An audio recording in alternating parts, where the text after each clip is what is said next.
चलो फर्स्ट हम स्टार्ट करेंगे बिम्स्टेक से। तो कुछ ब्रीफ इंफॉर्मेशन है, बाकी इन सारी चीजों को आपने पढ़ना है करंट अफेयर्स के साथ इंटीग्रेट करके। ठीक है, जो फैक्ट्स हम सारे कवर करेंगे।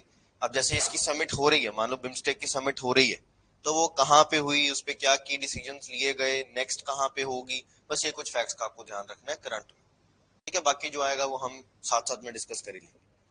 चलो बिम्स्टेक क्या चीज है? This is bay of Bengal initiative for multi sectoral technical and economic cooperation. तो नाम से ही हमें पता लग रहा है बे ऑफ बंगाल। तो वो कंट्रीज जो कि बे ऑफ बंगाल के साथ अलाइंड है, जिसमें इंडिया भी है। कौन कौन सी कंट्रीज है? इंडिया, नेपाल, श्रीलंका, भूटान, बांग्लादेश। ठीक है, ये कंट्रीज है। उसके अलावा दो कंट्रीज है हमारे पास साउथ ईस्ट एशिया से, म्यांमार और थाईलैंड। तो ये सारी कंट्रीज जो है ये बिम्स्टेक का पार्ट है। टोटल कितनी कंट्रीज है?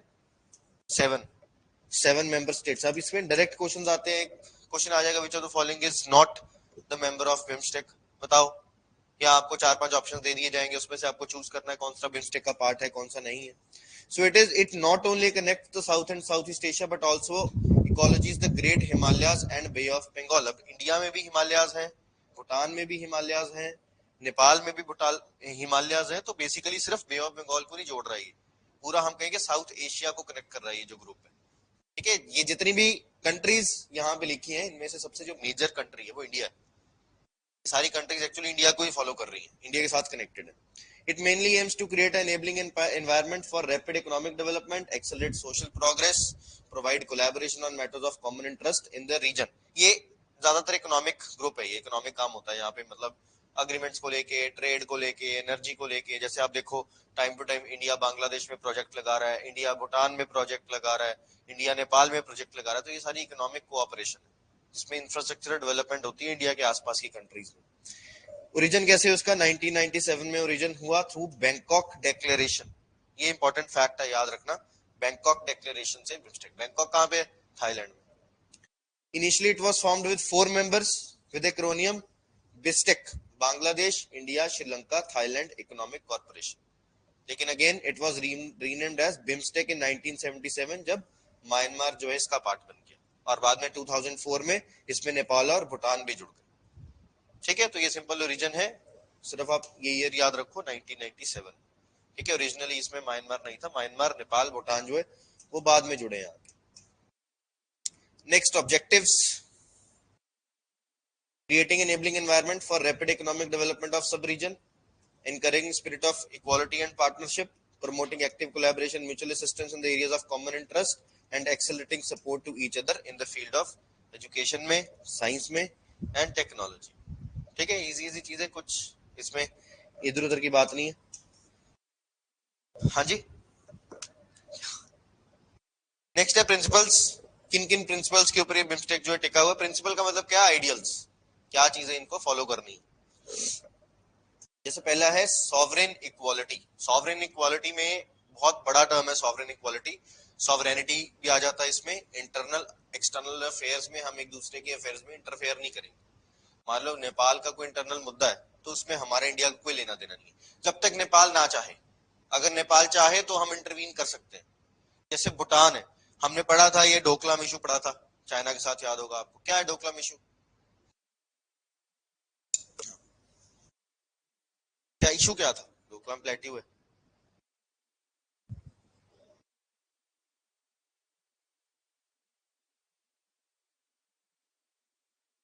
पाकिस्तान नहीं, उसके आसपास कहीं पे भी। जी,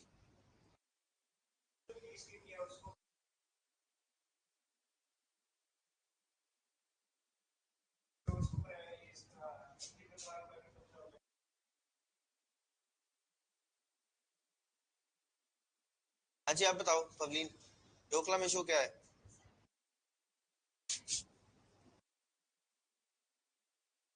देखो डोकलाम एक प्लेट्यू है जो कि चाइना में लाई करता है।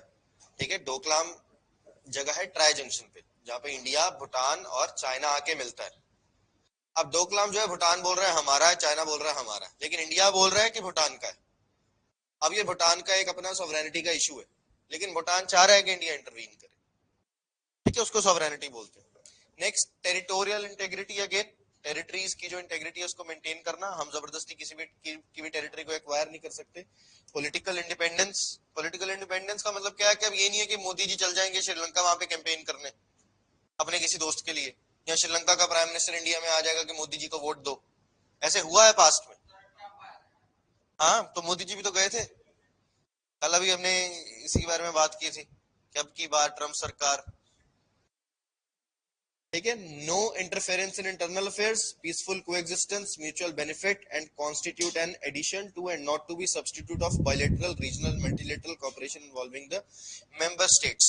मतलब क्या है कि मान लो अब नेपाल अगर किसी और कंट्री के साथ रिलेशन बना रहा है तो उसमें अब हम आपत्ति नहीं जता सकते। भूटान जता रहा है, हम आपत्ति नहीं जता सकते क्योंकि वो एक अलग सॉवरेन कंट्री है। वो किसी भी और कंट्री के साथ बायलैटरल रिलेशन बना सकता है, किसी दो तीन कंट्री के साथ मल्टीलेटरल रिलेशन बना सकता है। ऐसे ही इंडिया भी बना सकता है, बाकियों को कोई प्रॉब्लम नहीं होनी चाहिए, क्योंकि इंडिविजुअली तो सारे अपने इंडिपेंडेंट नेशंस हैं, किसी के साथ भी एग्रीमेंट करें। तो ये सारे प्रिंसिपल्स हैं जिसको ध्यान में रखना है बिम्स्टेक ने। नेक्स्ट है की एरियाज ऑफ कॉपरेशन, किस किस में कॉपरेट करते हैं, ये सारे सेक्टर्स हैं। इन सारे एरियाज में मोस्टली इकोनॉमिक है, तो trade, technology, energy, transportation, tourism, fisheries, agriculture, culture, environment, public health, people to people, poverty, counter terrorism, climate change. इन सारे सेक्टर्स में आपस में मिलकर सारी कंट्रीज जो है वो काम करेंगी, ठीक है, बिम्स्टेक। नेक्स्ट आता है ब्रिक्स। क्या है ब्रिक्स?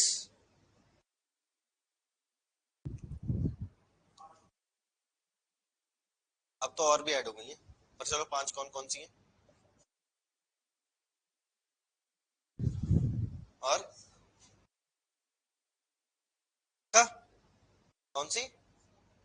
साउथ अफ्रीका, ठीक है, ये पांच countries, Brazil, Russia, India, China, south Africa. पहले ब्रिक होता था ये, साउथ अफ्रीका बाद में ऐड हुआ था। अब इसमें कुछ नए मेंबर्स भी ऐड हुए, इजिप्ट भी ऐड हुआ है, यूएई भी ऐड हुआ है, उसमें आ जाएगा।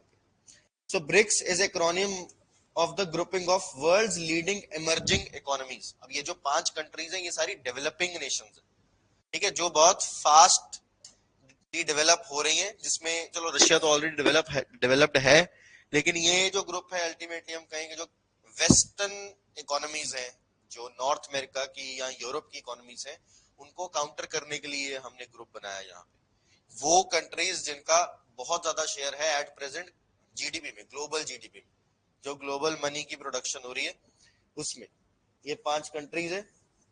BRICS Leaders Summit is convened annually. BRIC brings together five of the largest developing countries representing 41% of the global population, 24% of global GDP and 16% of global trade. ठीक है, तो ये बेसिकली अगेन इकोनॉमिक ग्रुप है एक, जो emerging investment के लिए आपस में हम कोऑपरेशन करेंगे, एक दूसरे को बढ़ाने की कोशिश करेंगे, बस वो है। इनका अपना एक बैंक भी है, नेशनल डेवलपमेंट बैंक, इनका खुद का बैंक है, उसको ब्रिक्स बैंक भी बोलते हैं। उसमें सारी कंट्रीज जो है वो मिलके पैसा डालती हैं और उस पैसा को इन्वेस्टमेंट के लिए यूज किया जाता है इन सारी कंट्रीज के बीच में। स्ट्रक्चर में कोई ये इसका कोई फॉर्मल स्ट्रक्चर नहीं है, कोई ऑर्गेनाइजेशन नहीं है, but it is an annual summit between the supreme leaders of the five nations. हर साल मीटिंग होगी, पांच में से किसी न किसी एक कंट्री में मीटिंग होगी। कोई ऐसा इसका फॉर्मल कोई हेडक्वार्टर नहीं है, कोई सेक्रेटेरिएट नहीं है, कुछ ऐसा ऑर्गेनाइजेशन नहीं, ठीक है। जो लीडर है जिस साल जिसको प्रेसिडेंटशिप मिली है वही सारे डिसीजन लेगा। G20 में भी ऐसे होता है, G20 का भी कोई हेडक्वार्टर नहीं है। अब इस साल, पिछले साल इंडिया को वो मिले हुई थी प्रेसिडेंटशिप, तो इंडिया ने बड़े बड़े डिसीजन लिए, इंडिया ने नए मेंबर्स को ऐड कर दिया। अब G20 में नया कौन ऐड हुआ था बताओ? आप लोग तो एक साल से तैयारी कर रहे हो, पिछले साल सारा साल ही G20 था और इंडिया ने ही एक नए मेंबर को ऐड करवाया था। इसको अफ्रीका तो कॉन्टिनेंट है, बिल्कुल सही, अफ्रीकन यूनियन। अफ्रीकन यूनियन में 55 कंट्रीज है, उनको इंडिया ने ऐड करवाया था, ठीक है। वो हम पढ़ेंगे आगे, G20 का स्ट्रक्चर आएगा। तो वैसे ही the chairman of forum is rotated annually among the members in accordance with acronym, पहले BRICS, ऐसे चलता रहेगा, फिर ये दोबारा शुरू हो जाएगा BRICS, ऐसा मतलब पता होता है कि अगले साल का किसका होगा। BRICS cooperation in past decade has expanded to include an annual program over 100 sectoral meetings. Sectoral meeting क्या है? अब जरूरी नहीं है कि लीडर्स नहीं मिलना है, दो कंट्रीज के फाइनेंस मिनिस्टर मिल लिए, 5 कंट्रीज के एक्सटर्नल अफेयर मिनिस्टर्स मिल लिए, 5 कंट्रीज के जो सेंट्रल बैंक है उनके जो गवर्नर्स हैं उन्होंने मिल लिया, जैसे यहाँ से आरबीआई के गवर्नर चले गए। तो ऐसे एक पर्टिकुलर सेक्टर की मीटिंग्स भी हो सकती है आपस में, जरूरी नहीं है कि सुप्रीम लीडर्स नहीं मिलना।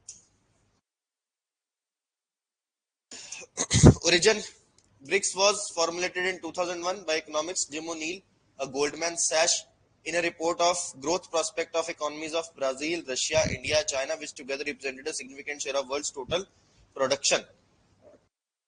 In 2006, 4 countries initiated regular informal diplomatic coordination, जिसमें 4 कौन सी थी? BRIC, and successful interaction led to decision of dialogue to be carried out in the level of heads of state and government in annual summits. समझ आया मैंने क्या बोला? नहीं समझ आया? तभी नहीं पीपीटी समझ आता। देखो, acronym BRICS was initially formulated in 2001 by economist Jim O'Neill, ठीक है, ऑफ गोल्डमैन सैश। गोल्डमैन सैश एक एनजीओ है, एक रिसर्च इंस्टीट्यूट है, इकोनॉमिक रिसर्च इंस्टीट्यूट है, ठीक है, जो कंट्रीज को इंडेक्सेस में डिवाइड करता है on the basis of economy. जैसे हम कितने सारे इंडेक्स पढ़ते हैं ना, रैंकिंग्स पढ़ते हैं, तो डिफरेंट एनजीओज होते हैं, डिफरेंट रिसर्च इंस्टीट्यूट्स हैं, वो देते हैं, ठीक है। तो उसी का ये कि इकोनॉमिस्ट था जिम ओ नील, चाइनीज, ठीक है, उसने ये एक्रोनियम दिया था, ये ब्रिक्स। एक्रोनियम का मतलब क्या है? एक तरह से शॉर्ट फॉर्म, ठीक है, एक फुल फॉर्म होती है, एक एक्रोनियम होता है, तो उसने ये एक्रोनियम जो ये प्रोड्यूस किया था, ठीक है। उसके बाद फिर इसमें 4 नेशन से उनके बीच में एक डायलॉग था कि वो हर साल वैसे ही मिलते होते थे, 4 नेशन एक डायलॉग के लिए, बातचीत करने के लिए। तो उस चीज को फॉर्मलाइज कर दिया, बस जैसे हमने मान लो कॉन्स्टिट्यूशनलाइज कर दिया, उस चीज को कंपलसरी कर दिया, मैंडेटरी बना दिया कि अब हमने हर साल मिलना ही मिलना, और उस ग्रुप को एक नाम दे दिया, ठीक है। बस ये चीज की बात हो रही है।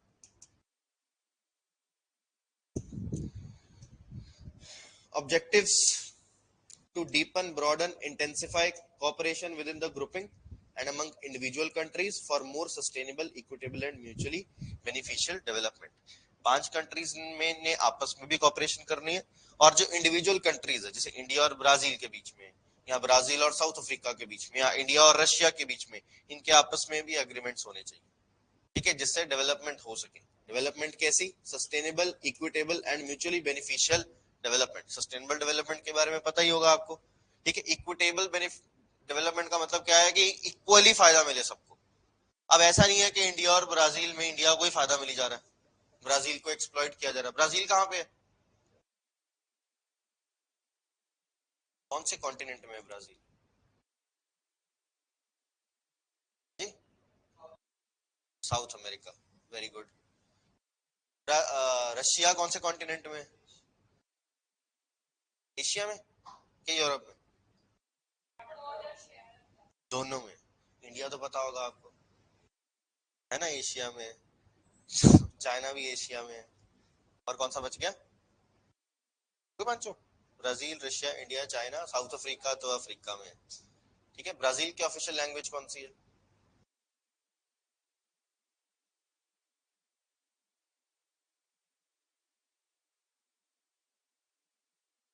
इंडिया की ऑफिशियल है, हाँ जी, इंडिया की ऑफिशियल लैंग्वेज कौन सी है?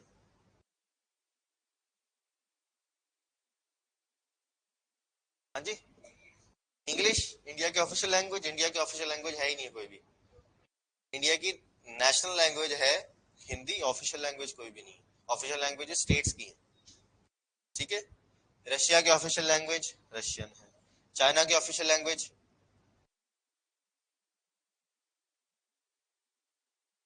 मैंडरिन, ठीक है। ब्राजील की ऑफिशियल लैंग्वेज पोर्तुगीज है। ब्राजील में लोग ब्राजीलियन नहीं बोलते, पोर्तुगीज बोलते हैं, जो कि एक यूरोपियन लैंग्वेज है, क्योंकि पोर्तुगीज ने उसको कॉलोनाइज करके रखा हुआ था during the time of colonisation. BRICS takes into consideration each member's growth, development, poverty objectives, ensure relations are built on the respective country's economic strength and to avoid the competition where possible, ठीक है। एक दूसरे की जो problems हैं उनको नजर में रखा जाएगा, जैसे कि पॉवर्टी है, एजुकेशन है, हेल्थ है, और यही कोशिश की जाती है कि दो कंट्रीज आपस में कम्पीट ना करें, ठीक है। जैसे हम अगर इंडिया की बात करें तो इंडिया को हम कम्पीट करते हैं वेस्टर्न इकोनॉमी से, जर्मनी से, यूके से, फ्रांस से, यूएस से, इनके आपस में हम कंपटीशन ना करें, क्योंकि ये इनका म्यूचुअल कॉपरेशन है, कंपटीटर्स थोड़ी हैं, ये आपस में दोस्त हैं।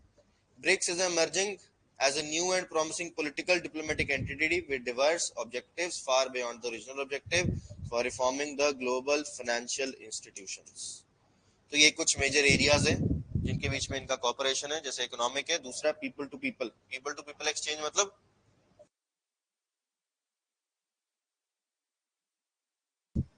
समझाओ। हम माइग्रेशन माइग्रेशन के लिए, नॉलेज ट्रांसफर के लिए, एजुकेशन ट्रांसफर के लिए, जैसे मान लो इंडिया की कोई यूनिवर्सिटी और साउथ अफ्रीका की कोई यूनिवर्सिटी, इनके बीच में एग्रीमेंट है एक्सचेंज प्रोग्राम्स, यहाँ से बच्चे वहां पढ़ने जाएंगे, वहां से बच्चे यहाँ पढ़ने आएंगे। ठीक है, ऐसा चाइना के साथ भी है, रशिया के साथ हमने कल पढ़ा था, कल्चरल एक्सचेंज प्रोग्राम्स है। ठीक है, so that is people to people exchange, जिसमें गवर्नमेंट का कोई रोल नहीं है, लोग डायरेक्टली जा सकते हैं। Political security cooperation and cooperation mechanism, ठीक है, हर चीज में cooperation. Next, on 1st January 24, the intergovernmental organization comprises of ये 5 countries admitted 4 new members, जिसमें से Egypt, Ethiopia, Iran and UAE. ये चारों का नाम याद रखना है आपने, क्वेश्चन आएगा तो इसमें जरूर आएगा अगर ब्रिक्स से आएगा, क्योंकि ये 4 कंट्रीज में इसी साल नहीं ऐड हुई है। कौन कौन सी? इजिप्ट, इथियोपिया, ईरान और यूएई। इजिप्ट कहाँ पे?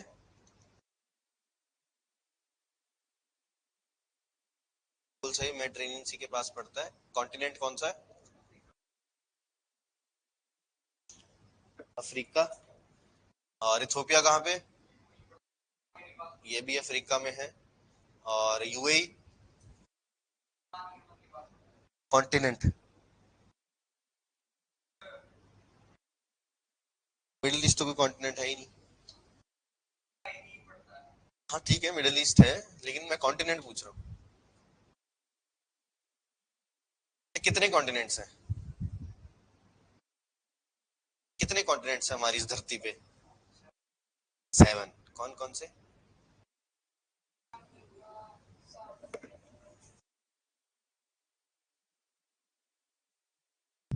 तो 6 नहीं हुए? यूरोप, ठीक है। तो जो यूएई है, जो मिडिल ईस्ट है, सारा एशिया में लाया करता है। ठीक है, यूएई भी एशिया में और ईरान भी एशिया में, जो कि मिडिल ईस्ट का पार्ट है। ये मिडिल ईस्ट नाम पड़ा कैसे है? ये नॉर्थ अमेरिका है, साउथ अमेरिका है, इधर हमारे पास यूरोप है, इसके नीचे अफ्रीका है, यहाँ पे एशिया है, इधर ऑस्ट्रेलिया है और इधर एंटार्क्टिका है। ये हमारे पास 7 कॉन्टिनेंट्स है। ठीक है, अब मिडिल ईस्ट क्यों बोलते हैं इसको? क्योंकि नॉर्थ अमेरिका से, यूरोप से ये ईस्ट है, एशिया ईस्ट में। ठीक है, तो यहाँ पे मिडिल ईस्ट है, दिस इज फार ईस्ट। जो चाइना है इसको फार ईस्ट बोलते हैं। दिस इज मिडिल ईस्ट, यहाँ पे हमारे पास इंडिया है, और ये सारा साउथ ईस्ट एशिया, ये साउथ एशिया। यहाँ पे सेंट्रल एशिया, सेंट्रल एशिया है जो कजाकिस्तान, उज्बेकिस्तान, तुर्कमेनिस्तान, किर्गिस्तान, ये सारी कंट्रीज हैं, ये सारा सेंट्रल एशिया।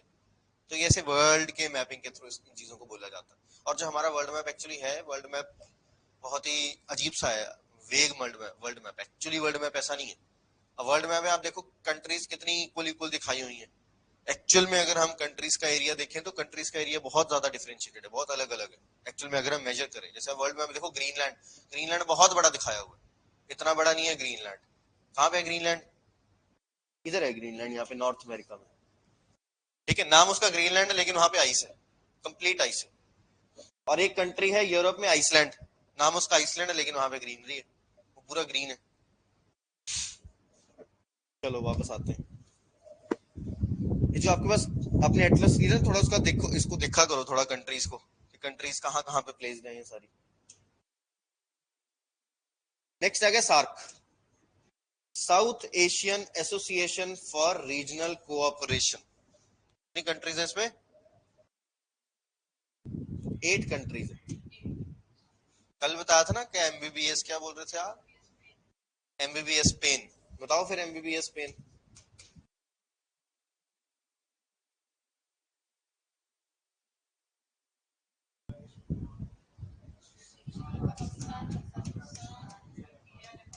इंडिया नेपाल, ठीक है।